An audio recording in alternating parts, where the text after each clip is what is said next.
A very good morning and welcome to the Breakfast Club. My name is Sizwakele Ndlovu and you are watching Asake Online. On the show with me today, I am going to be talking to an informal trader, Mitchelle Dhlodhlo, and she's going to be giving us her experiences of trading and doing business during the COVID-19 pandemic and lockdown. Welcome to the show, Mitchelle. Thank you so much. First of all, Mitchelle, please tell us a bit about yourself. Where did you grow up? What were your interests? Who are you? Okay, my name is Mitchelle Dhlodhlo. Ngikhulele lapha ePhumla South. Hlala nomama nobaba labana bethu.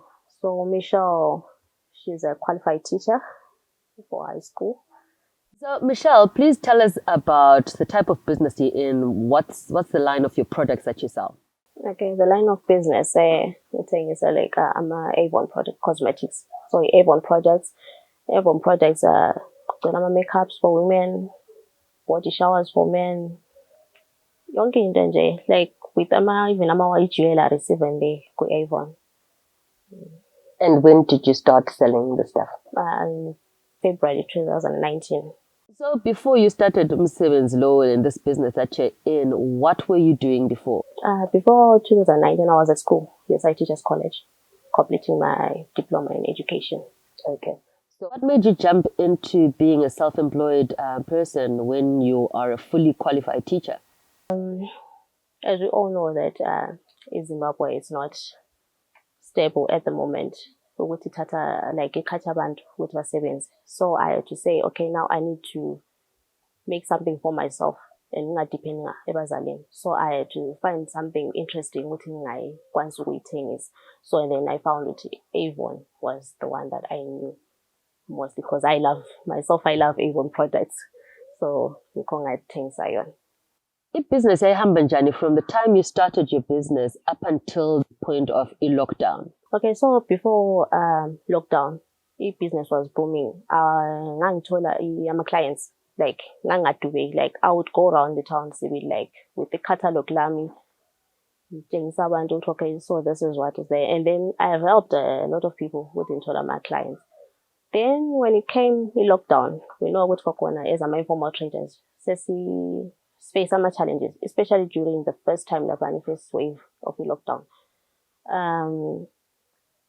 Ngakwazi ibhoda yavala and ukwazi ukuthi ama products akho or whatever stuff osithengisayo sivelela ngaphi eGoli kwavala ibhoda. So now kwaba le increase of ama supplies increase ama prices akho, even the transportation yakhona yayisidura. Then okunye yona lana indaba ye-exemption letter. And so some informal traders, they are not even included in my essential worker. They are included in miscellaneous. So that was very difficult. As you would ask my essential workers to stuff so this but you wouldn't do it for free. You have to pay an extra charge for it. So my challenges. So basically I think mostly my challenges on now and I face myself. So then obviously that extra cost would have to be passed on to your customers, I assume. Yeah, at some point I had to pass it on, but not that I had to make it charge okay, now saying my clients are because I love Avon. So I had to maintain that so until yeah. In business Katesi. Okay, for me, for now, business has been let me just say it's fair for now. As long as I accumulated those my clients within what for me it has been fair. So with those clients I think I'm okay. And some of them have told abantu again for that because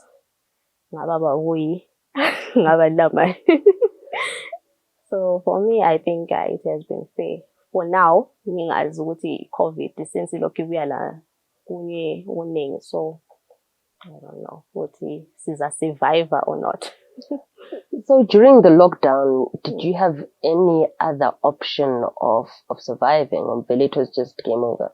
For me, it was game over because it depended on the Avon mostly. So the cosmetics. Okay, and I know Wuti, this line of work that you're in has got a lot of people. How do you manage a competition? Everybody seems to be selling some products or other beauty products for women. How do you handle the competition? How has it affected your business? It has affected even my business because let me just say, with okay, other people and they don't charge a transportation. So when if you come or charge a transportation, they'll say what you are done, you are doing, and then they just go away. But I think for me, I have maintained that with Coconut. Sometimes I have a promotion with Coconut. I give small tokens.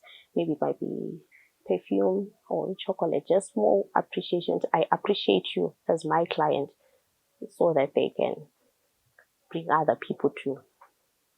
So you really had to improve your customer care and go the extra mile for your clients to make sure the client has that extra touch. Just what we client based and market based, I'm always they stand up, and then for me to keep the business going and to get that extra income in like even no matter it's not like what's in name, but it's just making me to be good to keep me moving, I think. Yeah.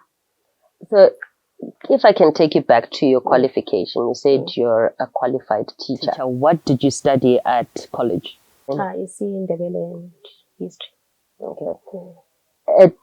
On the one hand, this is a talk about teacher shortages, and here we have a qualified teacher that is struggling to get employment. And what would you say to, like, maybe the ministry, if you had a chance to actually say anything about your state? Because I'm sure I swear wait, and a challenge like, is it being addressed? Because on the one hand, like I'm saying, newspaper and teacher shortages, and here you are, fully qualified teacher.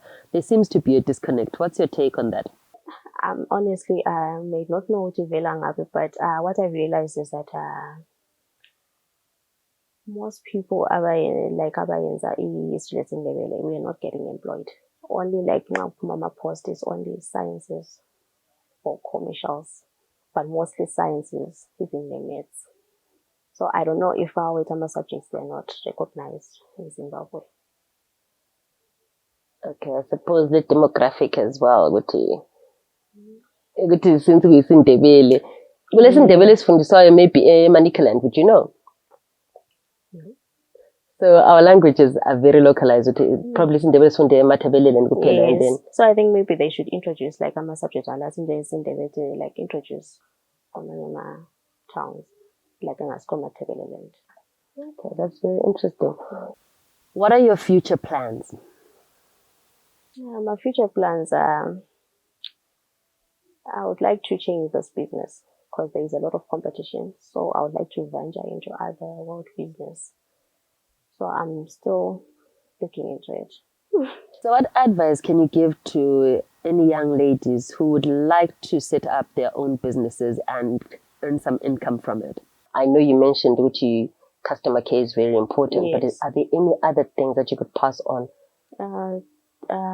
What I can say is, I would say to the young women, they should be contagious when they're planning a business. Like, don't have any one business, just have multiple businesses because we don't know where the world is taking us these days.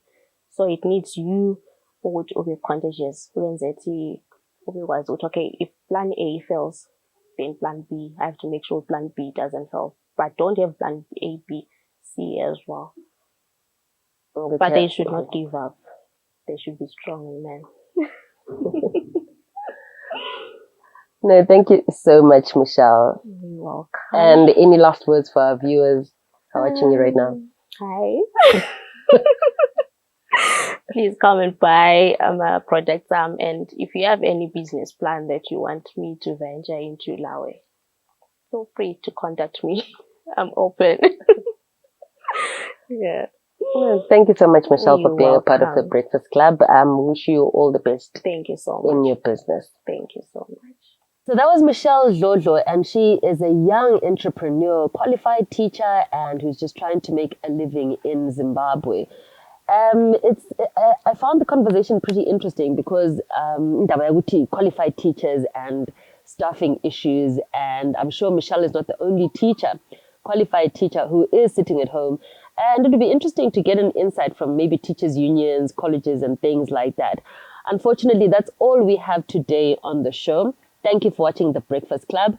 Mina ngu Sizwakele Ndlovu, and please keep watching Asake Online.